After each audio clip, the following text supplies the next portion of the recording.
He was basically insulting me with the paint thing, the petty stuff, you know? That's a good-looking boat. I don't care what you say. I don't care what you tell me, but I know you're full of You know, it's all right, Antoine. I got it.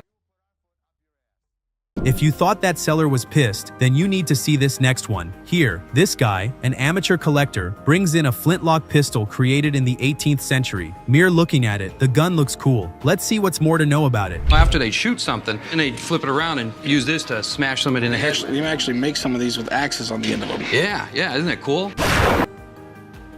I'm here today to sell my 18th century flintlock pistol. I consider myself an amateur collector. This is the oldest one I've ever bought. The things we do for love. Poor Jim. He looks highly attached to his pistol, but decides to sacrifice his favorite pistol for his wife. I hope she knows she bagged a rare gem. The conversation between Jim and Corey leads to the latter, wondering where Corey got the pistol. Let's see what his response is. I got it at a gun show. There was a seller there who had got it from a estate sale, and I was told that at the estate sale it'd been in the family for generations. So, you know, the seller had a lot of information about it, and if you look over here, they've got some...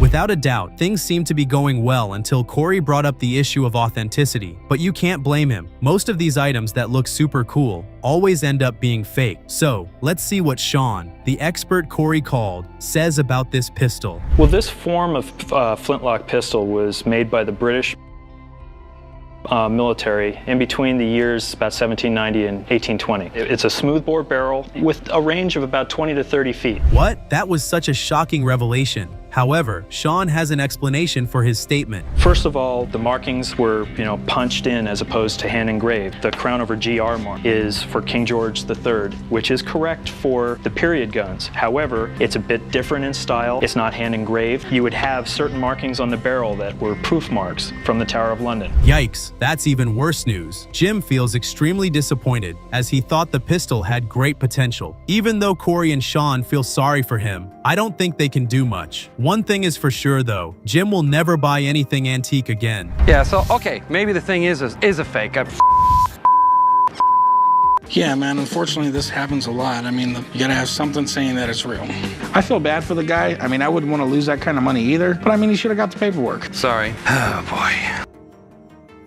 Next, Davis brings a pair of medieval poleaxes into the pawn shop to sell. These things actually look like they were used by the first group of men on Earth. If we can calm them down, why does Davis even have such weapons? Collected medieval weapons for about 20 years. I usually hang them up on the wall in my living room or in my collection room. It's like some people like Monet, some people like Picasso. I like medieval weapons. Halberds, huh? How old are these? They're about 500 years old. 500 years old. What makes shift?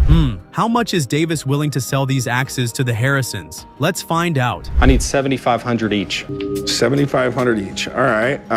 Have you ever had them looked at or appraised by anybody, or? I've collected medieval weapons for quite some time. I've done my research, so I'm very confident in what they are. You know, there's people who have their whole houses decorated in this style of stuff. I'm sure I could sell it to somebody. Well, I hope so. Corey calls in an expert in medieval items, Craig, to examine the poleaxes. So, what does Craig have to say about them? Very nice halberd. Very nice. Thank you. How old do you think that is? Well, about 500 years. I'm going to put it back down again. That'll make me more comfortable. Let me put the halberd down. Okay, Corey asked Craig if his examination showed that he was confident the weapons were from the 1500s, and here's what he had to say. Halberds were used during the 1500s. The wood on these break and are repaired and replaced. This is not original wood, so it's made in the style, but that's not a big deal. The real question is, are the heads real?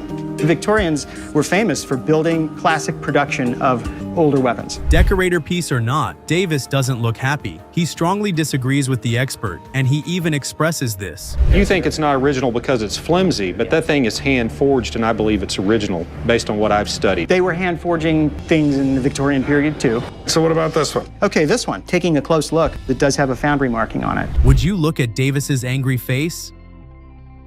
I'm confident he was on the brink of lashing out at the expert, but decided to hold it in for a while. But did that even last? You'll find out shortly. If you want one of these, I can get you one for $1,500. No, they're worth a lot more than that. If you think you can find these on the internet for $1,500, knock yourself out, because it's not going to happen. If you're not exposed to the market and don't know where to find a piece like this, $3,000, $4,000, $5,000, not out of the question. How much does Corey plan to purchase the medieval axes from Davis? Will there even be a bargain between the pair? Let's see what happens. happens. His pricing is not correct at all. They're worth a lot more money than that. If they were everywhere, you'd have seen them before. They're not. I mean, if I were to make you an offer, I'd make you an offer of around $1,500. Are you talking a piece?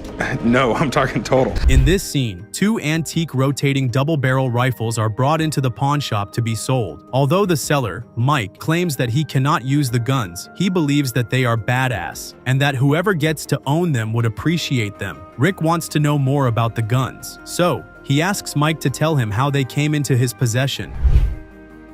I'm a collector, and I picked these up in a trade from a guy. You can see that the barrels rotate like that, so you can load 2 shots at once, bang, and then rotate it, take your second shot. These were developed in, I'm guessing... Interesting. Rick acknowledges that the rifles look to be in pretty good shape. However, he had some reservations about them. Let's see what those are. Stock's been replaced. Really? Well, I mean, we got the Tiger Straight maple right here with a completely different wood on the butt. It basically lights some rope on fire and wrap it around there and make some tiger stripes.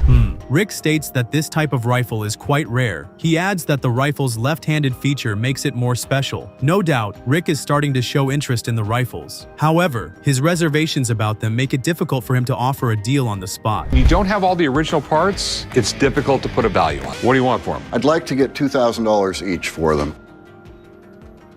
Just looking at them, you got to admit, they're damn cool. We've got another aggressive seller on our hands. For Rick's safety, I hope his guy provides a better valuation like Mike wants. Rick is back with the expert, Craig, and it turns out that Craig had once met Mike. Here, take a look. It is me Well, again. it's a pleasure seeing you. We have 2 double-barrel rotating cap and balls, and this one's left-handed. Very interesting. If you look up in the dictionary, like, not balanced, you're gonna find this gun. Moving on, Mike points out that the rifle seems to have been made by the gunmaker, William Hart, due to the heart-shaped inlays on the gun. However, Craig quickly explains that the maker's name is usually elsewhere. Now, let's see where that is. He was known to make guns in Fredonia, New York, and he made them circa 1823 to 1831. Oh, they're that old then.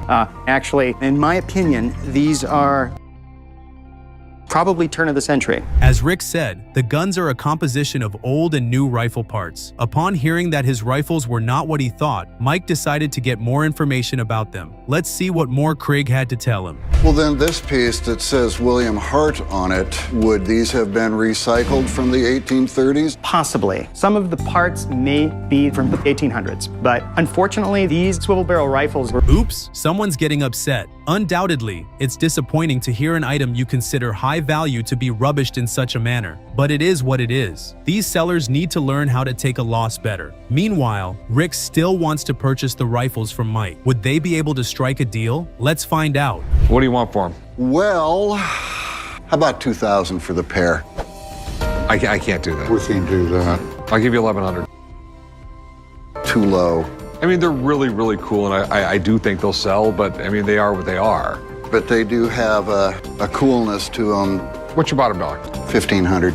Go to 14, we'll call it a deal. Raphael approaches Rick at the pawn shop to sell his Perseus and Pegasus statue. After years of pawning and purchasing various old items, Rick has undoubtedly become knowledgeable about everything antique. In this episode, he knows more about the statue's history than the owner. This is a statue called Pegasus, and this is Perseus. Perseus was the mythological figure that killed Medusa, okay? And the helmet he's wearing right here made him invisible. You got me. I don't know what you're talking about. Right. Rick claims that the artist Raphael spoke of was involved in creating various methodological items, and that the Perseus and Pegasus statues are his famous items. Because it is a popular item, the pawn shop and Raphael will be cashing out big time if its authenticity is confirmed. But is the statue authentic? The patina looks right. What doesn't look right is there's some pitting right here. And that crack right there is from when they casted it. It didn't happen later. If it's an original, the casting will all be right. Well, to be honest, I don't know how to respond. I believe this was recast probably around 40, 50 years ago. The seller isn't happy with Rick's statements. He thinks Rick is just making things up about the statue. Raphael is going through a big heartbreak right now, and he can't deal with the fact that his artifact just might not have lasted that long to be called one. Things get a little heated due to this. It's not as old as this date says it is. I don't care what you say. I don't care what you tell me, but I know you're full of You know, it's all right, Antoine. I got it. That's just what I see. We might be wrong. We don't know. Next, Chris meets Richard and his son, Rick, at the pawn shop, where he intends to pawn a Hudson Bay gorget. Now, Chris thinks that this item dates back to the 1700s. However, Richard is skeptical and asks Rick to look closer at it. Let's see how that goes. What do you know about this thing? As far as I know, it was made by Hudson Bay, somewhere probably around 1700s. I don't know a whole lot about it. My dad actually got it. He picked it up at an auction. Do you know what he paid for it? Second mortgage on his house. Okay. These go way back in time. I mean, even the Romans had them. It was to defend against a knife thrust or a sword thrust to your neck. This neck piece seems nice, so I can see why Richard would want it for himself. Rick points out that the neck piece looks like a trade item to the Indians, while also emphasizing the materials it is made of. But that's not all he said about the item. Here, take a look. And the glass beads is completely normal. They had to trade the Indians something for this. They didn't want cash. They didn't want coins. Yeah. They wanted stuff. And how much you want for it? Probably about 100,000. I don't see that happening. Why not? Because I think it's worth a lot less. How much less? Like 99,000 less. I can tell you right now it's not 1700s. All right. Okay? Because you see this yellow-gray patina that's on it? Yeah. Okay? Yikes, things aren't looking good for Chris. Rick is busy spewing all sorts about the necklace, but little did he know that everything he said was slowly getting on Chris's nerves. You would not believe the next thing coming from Chris's mouth. Take a look at this. Son, you're way out of line. Basically, I'm just trying to tell you I'm not bullshitting you. I've seen auctions for these things, and they generally go for right around 1,500 bucks. All right. I'd offer you $1,000. I don't know what you're smoking, man, but that's not gonna work. So I'm gonna take my stuff and leave. Jimmy brings in a 1958 Sea Flight Glastron boat, sparking light jokes from Rick and Chum. However, when Jimmy reveals his reason for visiting the Harrison's gold and silver pawn shop, things take a different turn. Do you know any history on it? This boat was made in 1958 by a fledgling company named Glastron. There's probably only 150 of these boats left. That's neat. It was 1958, and everyone loved the style of the 57 Chevy, so let's come out with a boat that looks like a 57 Chevy. It looks like Rick is already getting tempted, but as usual, Rick has to school everyone on the Glastron boat before anything else. Let's see what he has to say about it, shall we? In 58, the space race was just starting, and everything had fins. Anything they could make rocket-like was cool at the time. This thing's supersonic? No, it's not supersonic. This thing probably did 30. It's got 80 horses behind it. Does it work? Yeah. All right. You ever smash this thing out on the lake? Oh, Rick isn't the only one doing the schooling this time, and you can see he is not too happy about what happened. Maybe Rick was being a know-it-all, so Jimmy had to show him he knew enough about his property. Anyway, how much does Jimmy want to sell his boat? Let's find out. 10.5. Ooh. This is my problem with it. It's like lipstick on a pig. I mean, we have a terrible paint job, okay? It doesn't have the original motor. Okay, I realize all the flaws with this boat. That's not, the point is just the styling, and can you even find one? Okay, easy, Tiger. The fact that an offer is made does not mean it must be accepted, but this guy is acting like the Harrisons must accept his offer. But we all know Rick. Once his mind is set on something, there's no going back. However, would Jimmy understand this? I mean, I wish I could do something. It's just, I don't even want to make you an offer. There's too much work that's got to be done for me to make anything, all right? That's fine. Well, thanks for bringing it in, though, man. He was basically insulting me with the paint thing, the petty stuff, you know? That's a good-looking boat. Hey, guys, if you enjoy the content, don't forget to subscribe the channel, hit the bell icon to get notified about new videos, and show your love by liking and commenting down below.